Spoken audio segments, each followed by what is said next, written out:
Nimekuandalia taarifa kutoka maeneo mbalimbali. Tuanze na hili. Mimi naitwa Suleiman Yeri na mwenzangu Ishara Nimeresha Uwiti. Baraza la Kitaifa la Maimamu na Wahubiri wa Dini ya Kiislamu CIPK limemkashifu vikali Waziri wa Usalama wa Kitaifa Kipchumba Murkomen aliyewaagiza maafisa wa polisi kumpiga risasi yeyote atakayezua vurugu katika vituo vya polisi. Mwenyekiti wa CIPK Sheikh Abdullah Ateka amependekeza Murkomen kutimuliwa kutoka kwa wizara hiyo, kauli yake ikisisitizwa na mwenyekiti wa CIPK tawi la Kaskazini mwa Bonde la Ufa Sheikh Abubakar Binni kuhusu madhara ambayo yamekuwa yakishuhudiwa wakati wa maandamano ya kizazi cha Gen Z. Katibu wa CIPK Sheikh Mohamed Khalifa kwa upande wake ameshinikiza kusitishwa kwa maandamano, akipendekeza Wakenya kutumia mbinu mbadala kuwasilisha malalamishi yao kwa serikali ya kitaifa.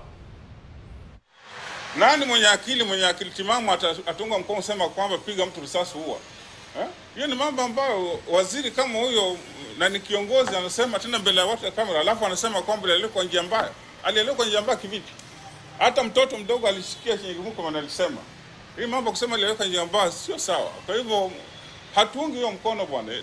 Ni jambo ambalo la aibu sana kwa mtu kama huyo, mtu ambaye ni lawyer msomi, kwanza kutamka matamshi kama anakiwa kiongozi. Na hiyo docket ambayo ni muhimu sana, sensitive. Mwende kuzungumzia mambo kama hayo.